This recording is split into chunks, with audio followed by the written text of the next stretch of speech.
Season 2, it is episode 4 of Chalk Talk. Nick Camino joined by Ben Axelrod, looking at the latest when it comes to college football and the NFL, when it comes to sports gambling, all of it on this show for entertainment purposes only, of course. But we look at lines, we look at the different odds around a lot of different sports. We even we've looked at the NBA before, we've looked at Major League Baseball, but specifically we've been focusing on football. Now that I think about that, though, Ben, the NBA Finals are getting underway, and I know that the Los Angeles Lakers are an overwhelming favorite in that matchup. But it's interesting, despite them being an overwhelming favorite, in Game 1, they were only a 5-point favorite. It's kind of crazy how big of a series favorite they are. But game to game, I don't know that you're going to see anything over a 6 or a 7-point line in that series against the Heat.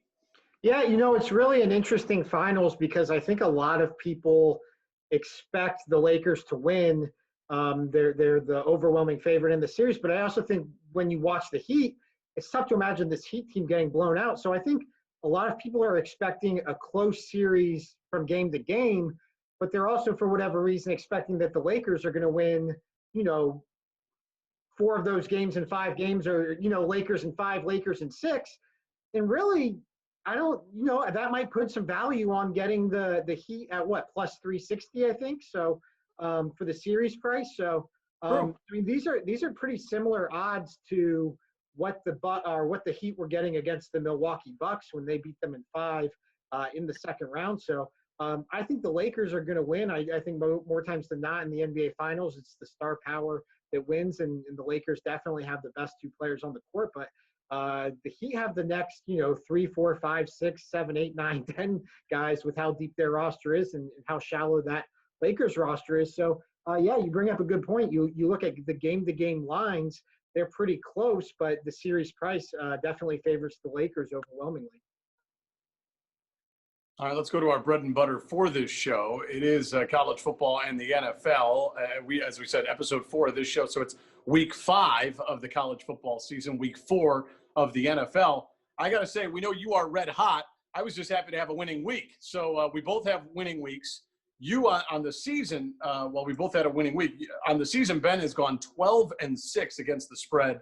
I'm still in the red, 3 games under 500, but inching closer to where we want to be. And I knew when I dug myself a hole that first week going 1-5, it was going to take a little bit of time, obviously, and it looks like I'm inching back to that. So the goal for us always been to pick over 52.4%. If we can do that and have a winning season, we'll be pretty happy.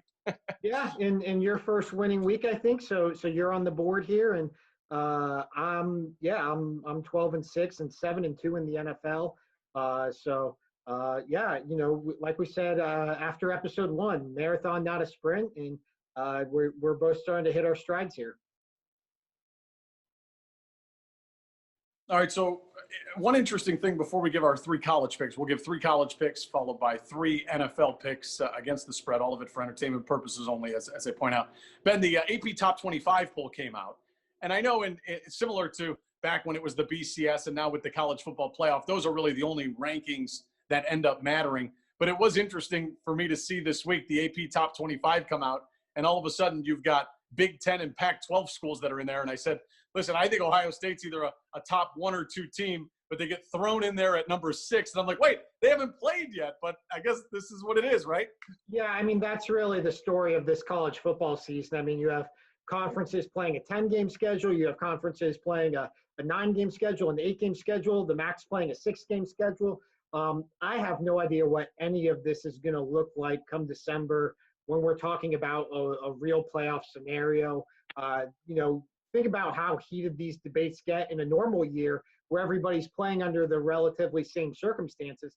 Now we're dealing with a situation where teams aren't even playing the same number of games. So it's really tough for me to get a feel of this college season. I think that might be why I'm doing a little bit better in the NFL than I'm doing in college. But we'll see. We got the SEC back in the fold. We're a couple of weeks away now from the Big Ten and Pac-12 coming back. But yeah, just, in terms of measuring conference to conference in this college football season, I don't know how you do it. All right, three college picks from me, followed by Ben's three college picks. All right, we're going to start. This, I believe, is American Athletic Conference matchup. SMU is at home. They're getting 3 points against Memphis. We're going to take the Pony Express, getting 3 points at home. They lost this game last year, 54-48. They have lost 6 straight times to Memphis. But Sonny Dykes has done a great job with SMU. They're coming off a season in which they won 10 games. The first time that program has done that since 1984. They got Shane Buechele. He's the transfer quarterback from Texas, who I really like. So, we're going to take SMU at home, getting points in this matchup. Yeah, I like Shane Buechele as well. I like Sonny Dykes. Memphis, I believe, with a new head coach after Mike Norvell went to Florida State. So, one thing I've kind of been on this college football season is I don't like teams with new head coaches just because of what a weird offseason it was. So, I like the SMU pick here. All right, I'm going to a game next where both teams, they looked pretty bad in the first half, but then they got it together in the second half and they both won. It's in the SEC. Auburn versus Georgia. I'm going to take Auburn +7 in this matchup. Last season they were 2-0 as away dogs. The quarterback is Bo Nix. You could make the argument he's the best player on the field, and he's only a sophomore. Georgia didn't look too good against a bad Arkansas team in week 1. I know they eventually pulled away, but I don't know that Auburn wins this game, but I think this is more of a field goal game than a touchdown game. So we'll take Auburn getting 7 in this matchup, even though they're on the road. Yeah, and it looks like JT Daniels is going to be able to play for Georgia. But again, a guy who transferred in, not much familiarity with the Bulldogs program. I think, Georgia, it's been a weird offseason for them because they thought Jamie Newman was going to be their starting quarterback. Now it's JT Daniels. And, like you said, Bo Nix, best player on the field probably, and getting 7 points against the Bulldogs. Last game is going to be in the Big 12, which before our technical glitch, I was saying may have eliminated themselves out of the college football playoff. I'm going to go Kansas State. They were good to me last week, but they were good to another team that was good to me was Texas Tech. Both teams covered the spread, but here's the reason why I'm taking the K-State Wildcats. They're at home. They're minus less than a field goal, and they're coming off a win against Oklahoma. I don't think there's any sort of hangover or letdown here. I just think that they finally figured some things out. Really like the head coach. And Texas Tech, I mean, what a heartbreaking loss. I mean, they're up by 14 points with 4 minutes to play, and they blow it. They go to overtime, and they lose to Texas. Really a game they should have won in Lubbock. So, and Texas was ranked number 8 in the country. So, even though Texas Tech was good to me last week, we're going to go against them here. We'll take Kansas State minus 2.5. Yeah, the concern for me would be that letdown spot. But if you feel good about the Wildcats, you could also, make the argument that that's who they are. They're the team that hung with Oklahoma and ultimately beat Oklahoma. So I can certainly see the logic here. I almost wonder, too, Texas Tech, if they have a lot of heartbreak after that game they should have won, if they're going to kind of sleepwalk here. We'll see. Yeah. So college picks, SMU +3, Auburn +7, and Kansas State minus 2.5. Ben, your 3 college games. My 3 college games this week, I'm going to go back to one of the teams one of my winners last week as well, but a little bigger point spread for me to cover. I've got Florida minus 17.5 against South Carolina. I liked the Gators last week. I like the way just the Gators, I like them coming into the season in general.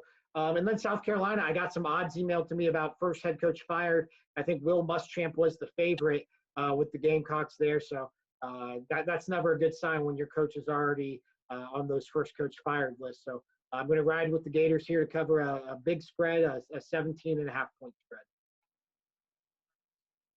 Yeah, last week I told you I was concerned about Florida being able to score points. They ended up putting, 52 up or something like that against Ole Miss. So they're able to put some points up. So I won't disagree with the Gators there.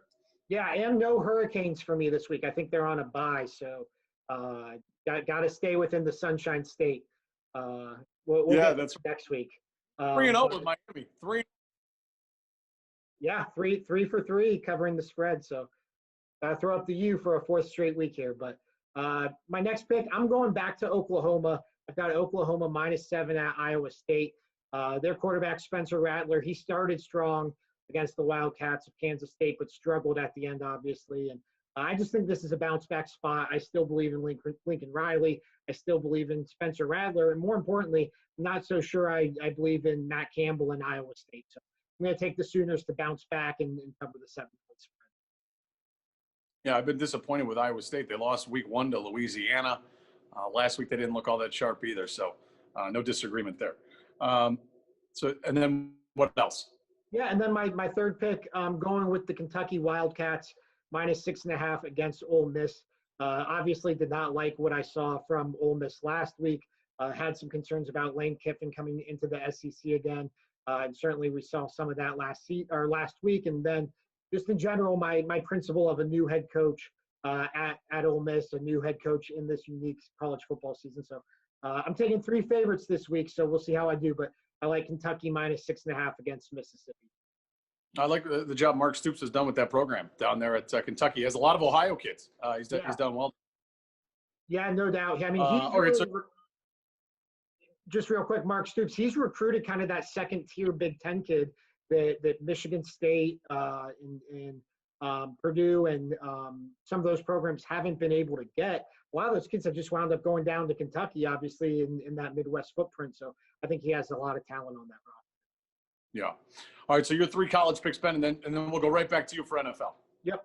I've got Florida -17.5 versus South Carolina. I've got Oklahoma -7 at Iowa State. And I've got Kentucky -6.5 versus Ole Miss. And then all right, you're 3 NFL. Yeah, to my NFL picks. This line, like, I was going through the NFL lines, and I had to make sure I wasn't missing a number in this line. I've got the. Am I reading this right? The Seattle Seahawks -6.5 at the Miami Dolphins. Are we sure it's not 16.5? I mean, that's, the only reason I wouldn't take this is I feel like it's a trap game or something, but I'll take Seattle. I picked Miami. Miami was one of my winners last week, but this Miami offense cannot hang with Russ Wilson and DK Metcalf and Tyler Lockett. I know there's some concern Chris Carson might not be able to play, but I think between Carlos Hyde and Travis Homer, the running backs for the Seahawks will be just fine. So maybe this is a letdown spot, but I like the way Seattle's playing, and I'll take them to cover the 6.5-point spread against the Dolphins. Yeah, I mean, it's as good as Miami looked on Thursday night, and they do have some extra rest, and the Seahawks just played a physical football game against the Cowboys. Maybe that all plays into it, the travel, but at the same time, you're right. I thought maybe this would be over a touchdown, at least 7.5. So maybe you get some value that they win by. Yeah, no doubt. My next game, it pains me to do it, but I'm going to do it. I'm going to take the Dallas Cowboys -4.5 against your Cleveland Browns. This is a prove it to me game for Baker Mayfield and the Cleveland Browns offense. And shut me up. But I don't think they can hang with this Dallas Cowboys offense. We've seen, the Browns turn Baker Mayfield into a game manager against the Bengals and against the Washington football team. I don't think he's going to be able to be a game manager against the Cowboys. I think that he's going to have to keep up with Dak Prescott, and Amari Cooper, and Michael Gallup, and CeeDee Lamb. And obviously the Browns have the horses to do it. Odell Beckham Jr., Jarvis Landry, Kareem Hunt, Nick Chubb. But I haven't seen Baker Mayfield do that really since 2018. I haven't seen him play at a pace that would keep up with an offense like the Cowboys. The good news is I don't think this is a great Cowboys defense, and I think if Baker Mayfield can do it, it would be against this type of defense. But show it to me. Prove it to me that you can keep pace with Dak Prescott, and which is in one of the most dynamic offenses in the NFL. So I'm going to take the Dallas Cowboys -4.5 here against the Cleveland Browns. Yeah, this would be a stay away for me. It does at the same. I feel like the Cowboys win the game, but do they cover that spread? That would be the biggest concern there. Somehow, some way in the NFL, Ben, these teams always have a way of working themselves at the beginning of the season toward that 500 mark. So maybe this is my inner conspiracy, but the Cowboys are 1-2.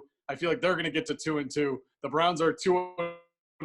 I feel like they're going to fall to 2-2. It just seems like in the NFL, when you have these senior teams, they find themselves back at that 500 mark magically. Yeah, you're certainly right about that. And hey, to the Browns' credit, they haven't been able to do that, in the last handful of years. So at least at this point, first winning record since 2014. So we'll see how long they can keep it going.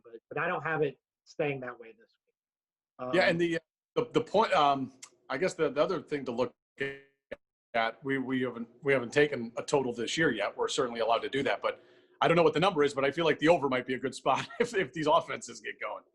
I believe it's 56, and it's the second highest of the week. The only higher one is Falcons, Packers. So, wow. I mean, to me, it's if this game goes over, the Browns certainly have a better chance because I know the Cowboys are going to hold up their end of the bargain. It's just a matter of if the Baker Mayfield and the Browns can do the same. All right, so you're and then you have a last one, right? Yeah, my third pick, I like the Los Angeles Chargers plus 7.5 at Tampa Bay. I think Tampa or the Chargers are in a bounce back spot after disappointing showing against the Panthers, and then conversely, Tampa feeling good after that win over the Broncos. Do they come back down to earth a little bit against a pretty good Chargers defense? We still don't know who's going to be playing quarterback, I believe, this week for Los Angeles, but I don't think there's much of a big difference at this point between Tyrod Taylor and Justin Herbert. I think last week against the Panthers was kind of an anomaly for the Chargers. I think this Chargers team is pretty good. I think most importantly, its defense is pretty good. And, Tampa's getting a little healthier on offense, but at the end of the day, Tom Brady's still a 43-year-old quarterback. And I wouldn't be surprised if Tampa won this game, but 7.5 points just seems too high. So I'm going to take the Chargers plus 7.5 to cover Yeah, here. that line speaks of overreaction for sure. Tampa coming off a nice win at Denver on the road, but yeah, that seems like a lot of points. I don't think that this would be the line had Tampa not blown out Denver and had the Chargers found a way to beat the Chiefs a couple weeks ago, like they probably should have. So yeah, I think you got value there at 7.5. Yeah. So my 3 NFL picks, I like Seattle minus 6.5. At Miami, I like Dallas minus 4.5 at versus Cleveland. That game's in Dallas. And then I like the Los Angeles Chargers plus 7.5 at the Tampa Bay Buccaneers. Nick, your 3 picks. All right, 3 NFL picks. We're actually, I'm going to carry the flag for us, and I'm going to take the Thursday night game, which could be the worst game in the history of this. Yes, this is yeah, and the only reason we're taking this is because Ben didn't touch that game. No, I mean, this game is going to be so bad. You've got Denver versus the Jets. Both teams are off to disappointing 0-3 starts. And, Ben, I'll go so far as to say that whoever loses this game, the head coach could be fired the next game, whether it's Vic Fangio or Adam Gase. So I think that this one is for the coach's job for now. Both of these guys, if you look at those offshore lines, they do the, who's going to be the first coach fired. Both of these guys are on that list. I think Gase is at the top of the list. I'm going to take the Broncos, though, -3, even though they're on the road. I think there's bad NFL teams, and then I think there's teams that have just, quit, and they're just awful. And I feel like the Jets are really in that spot. Denver actually in week 1 had every opportunity to beat the Titans, who I think are a good team. I know the last couple weeks they've been battling some injuries. I think you're going to be starting at quarterback for them on Thursday night. But at the same time, I don't think it really matters. I think their defense is good enough, and they've got a couple nice running backs. So I do think that they have enough to make sure they win this game, even though they're going on the road on a short week. I just think there's bad in the NFL, and then there's really bad. And so I'll side with the bad Denver team in this one. Yeah, I'm not – one, I commend you for taking this game because at least now I have a rooting interest in it because I can't imagine and maybe we'll have a game 3 between the Indians and Yankees, and I won't have to watch it. But I'd stay away from this just because, like you said, Brett Rypien, the Broncos quarterback, if I'm even pronouncing that correctly, he has to be the worst quarterback in NFL history to be favored on the road.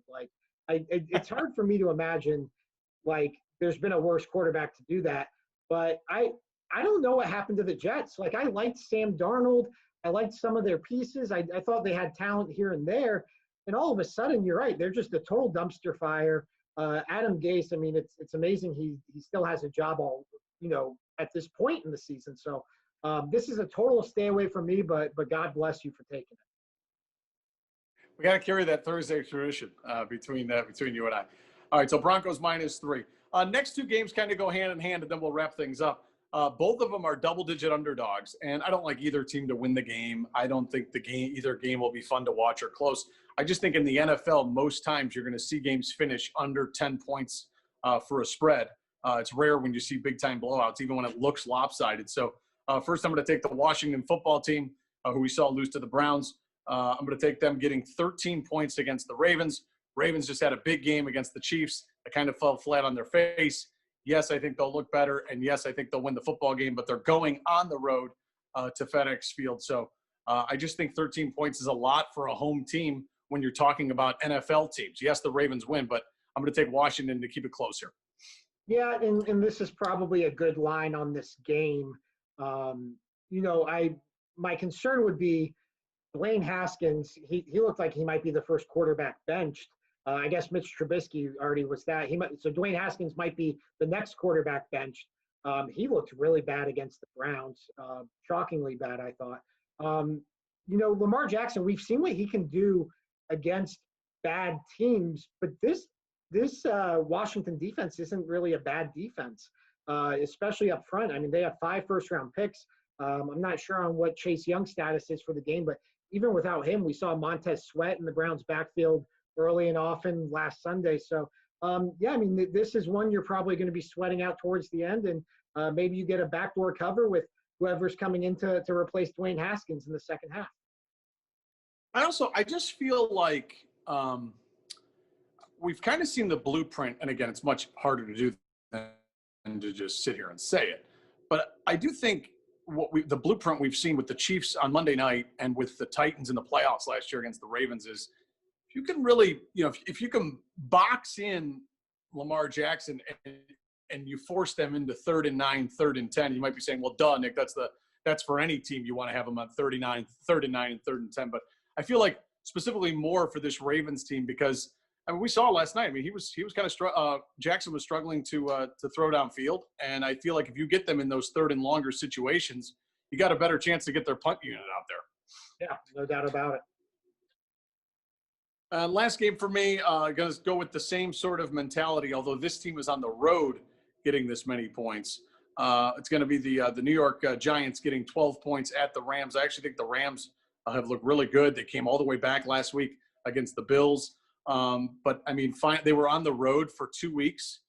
They stayed on the East Coast. I feel like they're finally coming back home. And I think sometimes they always say teams coming back off a road trip, especially in baseball or the NBA, you can have that letdown factor. And I feel like that could be the case with an NFL team coming back from staying on the East Coast for 2 weeks. And the Giants, I know they're 0-3. That's what the record says. But if you've watched their games, I know Saquon's out, but they've actually played hard for Joe Judge. They've actually they've been right there, and every game outside of the last week I think got a little bit away from them against the Niners, but they play hard. And again, I think the Rams will win the football game. But this is my NFL philosophy of if you're a double-digit underdog, you got to think about it. So I'm going to take the Giants getting 12 points in this game. Yeah, certainly in play. I was disappointed with the Giants last week, like you said, though, against the Niners, just because of how banged up that Niners team was. Without its starting quarterback, without its best defensive player, without its best offensive player too, in George Kittle. I thought the Giants were in a good spot at home to potentially cover, and they got blown out against really the 49ers backups. But we'll see. I mean, this is the NFL, and teams swing from week to week, and like you said, I mean, in the NFL to get double-digit points, like it's tough to make arguments against that. I mean, last week it worked against me. I took. I think I had the Jets to cover against the Colts, double-digit points, and it didn't work out. But any given Sunday, it certainly can. Ben, great stuff. Episode 4 of Chalk Talk in the books. We battled through a couple technical things. We appreciate people watching us each week, and good luck this weekend. Absolutely. Same to you, Nick.